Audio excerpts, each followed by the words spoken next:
अनेक कार्यकर्ते सोनम वांगचुक गेल्या 19 दिवसांपासून उपोषणावर बसलेत। त्यामुळे त्यांची प्रकृती अत्यंत खालावली असून वजन झपाट्याने कमी झालंय। आता आणखी उपोषण केलं तर त्यांच्या जीवाला धोका होऊ शकतो असं म्हटलं जात आहे। देशभरातील तरुणांसाठी जीव धोक्यात घालून उपोषण करणाऱ्या सोनम वांगचुक यांचा जन्म 1 सप्टेंबर 1966 रोजी लडाखमधील अलची या छोट्याशा गावात झाला होता। छोट्याशा गावात जन्म झाल्यानंतरही त्यांनी अभ्यासाच्या आणि मेहनतीच्या जोरावर मोठमोठी कामं करून दाखवली। त्यांच्या टेक्नॉलॉजीचा वापर आज आर्मी करत आहे। त्यांच्या कामाची दखल आंतरराष्ट्रीय स्तरावर देखील घेण्यात आली आहे। केंद्र सरकारकडून त्यांना पुरस्कार देखील मिळाले आहेत, पण त्यानं सोनम वांगचुक यांचा जीव आज धोक्यात आलाय। या व्हिडिओतून पाहूयात की सोनम वांगचुक यांनी जवानांसाठी काय केलंय, त्यांच्या संशोधनाचा देशाला कसा फायदा झालाय, लडाखसाठी त्यांनी काय काय केलंय पाहूयात। नमस्कार, मी स्नेहल चौधरी, आपण पाहत आहात LS मराठी। सोनम वांगचुक यांचा जन्म अत्यंत दुर्गम भागात झाल्यानं त्यांचं बालपण कठीण परिस्थितीत गेलंय। त्या काळी लडाखमध्ये शाळांची संख्या कमी होती आणि आधुनिक शिक्षणाची साधनं नव्हती। त्यांच्या गावाचा संपर्क बर्फामुळे अनेक महिने तुटून जात असे। त्यांना आपल्या आयुष्यातील पहिलं 9 वर्षे शाळेत जाता आलं नाही। त्यामुळे त्यांच्या आईने त्यांना घरीच लडाखी भाषेत वाचन लेखन शिकवलं असं त्यांनी एका मुलाखतीत म्हटलंय। त्यानंतर त्यांना पुढील शिक्षणासाठी श्रीनगर येथे पाठवण्यात आलं। श्रीनगरमध्ये उर्दू आणि इंग्रजी भाषेतून शिक्षण असल्यानं त्यांना सुरुवातीला मोठ्या अडचणी आल्या। त्यांनी मेकॅनिकल इंजिनिअरिंगचं शिक्षण घेतलं। इंजिनिअरिंगचं शिक्षण घेत असताना त्यांना आधुनिक तंत्रज्ञान, मशीन डिझाईन, ऊर्जा, उष्मागतिकी, उत्पादन प्रक्रिया इत्यादी विषयांचा अभ्यास करण्याची संधी मिळाली। अभियांत्रिकीची पदवी घेतल्यानंतर त्यांच्याकडे चांगल्या नोकरीच्या संधी होत्या, मात्र त्यांनी कॉर्पोरेट क्षेत्रात नोकरी करण्याऐवजी लडाखमध्ये परत जाण्याचा निर्णय घेतला। यानंतर त्यांनी लडाखसाठी विकास करण्याचा निर्णय घेतला आणि अनेक नवनवीन प्रयोग केले आणि या प्रयोगांना मोठं यश देखील आलं। लडाखमधील पारंपरिक शिक्षक पद्धतीमुळे स्थानिक मुलं मोठ्या प्रमाणावर नापास होत असत। त्यामुळे सोनम वांगचुक यांनी 1988 मध्ये सेकमोल या अत्यंत अनोख्या पर्यायी शाळेची यशस्वी स्थापना केली। या शाळेत केवळ पुस्तकी ज्ञानापेक्षा प्रत्यक्ष व्यावहारिक अनुभव, शेती, सौर ऊर्जा आणि विविध कौशल्यांवर आधारित प्रॅक्टिकल शिक्षण दिले जातं। पारंपरिक परीक्षेत अपयशी ठरलेल्या शेकडो विद्यार्थ्यांना आत्मविश्वासाने जगण्याची आणि स्वतःचा नवनवीन मार्ग शोधण्याची नवी दिशा या संस्थेने दाखवून दिली आहे। पारंपरिक परीक्षेत अपयशी ठरलेल्या विद्यार्थ्यांना मुख्य प्रवाहात आणून त्यांना स्वावलंबी बनवण्याच्या या मॉडेलला जगभरातून गौरवण्यात आलं। रॅमन मॅग्सेसे पुरस्कार हा आशियातील सर्वोच्च आणि अत्यंत प्रतिष्ठित पुरस्कार त्यांना मिळाला। तसेच अनेक सन्मान त्यांना मिळाले। ग्लोबल वॉर्मिंगमुळे लडाखमधील हिमनद्या झपाट्याने वितळत असून येथील पर्यावरणाला आणि पिण्याच्या पाण्याच्या स्रोतांना खूप मोठा धोका निर्माण झालाय।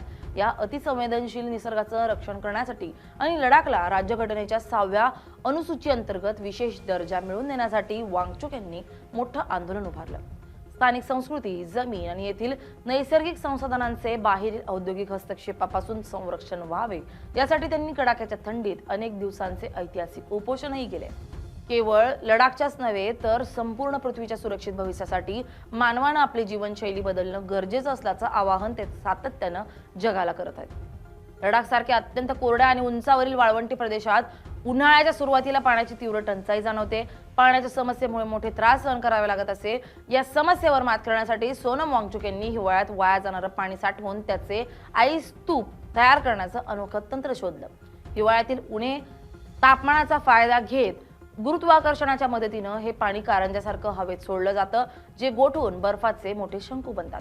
हे कृत्रिम हिमनदे उन्हाळ्यात म्हणजेच एप्रिल आणि मे महिन्यात जेव्हा पाण्याची सर्वाधिक गरज असते तेव्हा हळूहळू वितळू लागतात। या वितळलेल्या पाण्याचा उपयोग करून स्थानिक शेतकरी आपल्या पिकांच्या सिंचनासाठी आणि पिण्यासाठी करतात। हे तंत्रज्ञान लडाखमधील शेतीसाठी आणि पाण्याचं संकट दूर करण्यासाठी एक जीवनवाहिनी ठरले। लडाखमधील कडाक्याच्या हिवाळ्यात तापमान -15 ते 30 अंश सेल्सिअस पर्यंत खाली जातं, ज्यामुळे सामान्य जीवन विस्कळीत होतं। अशा अत्यंत प्रतिकूल हवामानातही सोनम वांगचुक यांनी विजेचा, लाकडाचा किंवा कोळशाचा कोणताही वापर न करता पूर्णपणे पर्यावरणपूरक घरं आणि शाळांची रचना केली आहे। हे तंत्रज्ञान सौर ऊर्जा आणि लडाखमधील स्थानिक मातीचा सुरेख संगम आहे, ज्यामध्ये सूर्यकिरणांची उष्णता शोषून ते घरात साठवून ठेवली जाते। या विशेष रचनेमुळे बाहेरील तापमान कितीही गोठवणारं असलं तरी या इमारती यातून तब्बल +15 अंश सेल्सिअस पर्यंत उबदार राहतात। हे संशोधन लडाखमधील कार्बन उत्सर्जन कमी करण्यासाठी आणि इंधनाचा खर्च वाचवण्यासाठी अत्यंत प्रभावी ठरलंय। त्यांनी लडाखमधील सैन्यांसाठी तर मोठे काम केलंय। लडाखच्या अतिउंचावरील सीमांवर देशांचं रक्षण करण्यासाठी भारतीय सैनिकांना हिवाळ्यात कडाक्याच्या थंडीचा सामना करावा लागतो, ज्यासाठी मोठ्या प्रमाणावर डिझेल जाळावं लागतं।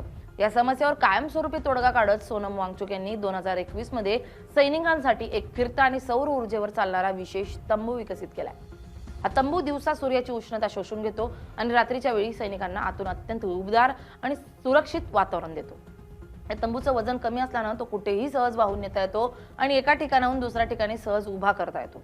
त्यामुळे लष्कराच्या इंधनावरील कोट्यवधी रुपयांचा खर्च वाचला असून सीमेवरील संवेदनशील पर्यावरणाचं कार्बन उत्सर्जनापासून मोठं रक्षण झालंय. जवानांचे आता कडाक्याच्या थंडीपासून संरक्षण होते. पास्टोरा व्होल्टाईक्स संकल्पना सोनम वांगचुक यांनी मांडली आहे, ज्यामुळे सौर पॅनल्सच्या जमिनीखालील आता गवत उगवतं आणि शेळ्यांना चारा मिळतो. फार्म स्टे लडाख याद्वारे लडाखला येणारे पर्यटक 5 स्टार हॉटेलऐवजी गावातील स्थानिक घरांमध्ये राहतात. 0 पेटंट पॉलिसी.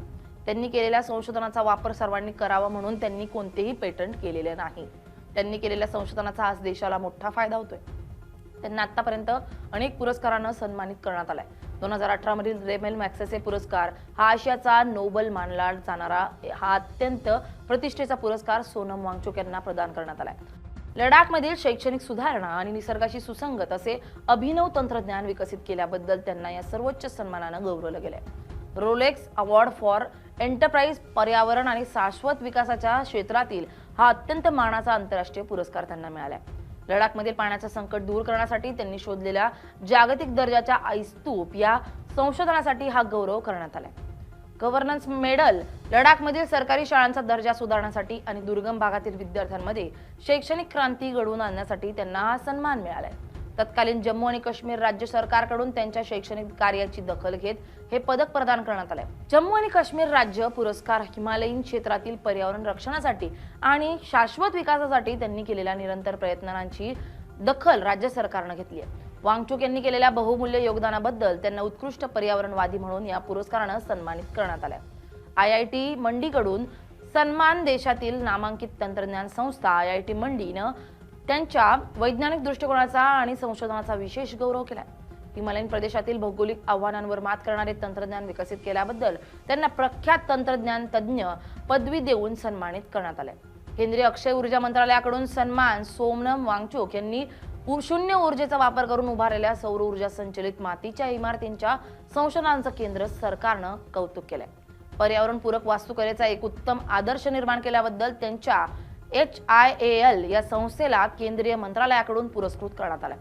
सोनम वांगचुक यांनी जवानांसाठी आणि देशासाठी कितीही योगदान दिले असले तरी आज त्यांच्यावर थेट उपोषणाची वेळ आली आहे.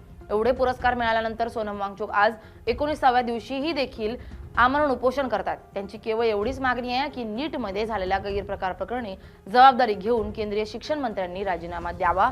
पण आज केंद्र सरकार अशा थोर व्यक्तीला मरणाच्या दारात सोडून मस्त मजा करताना दिसतंय. 19 दिवसात केंद्र सरकारमधील एकही नेता उपोषण स्थळी फिरकला नाहीये. त्यामुळे देशात लोकशाही संपली आहे का? तुम्हाला काय वाटतं? कमेंट करून आम्हाला नक्की सांगा. Bureau report LS Marathi.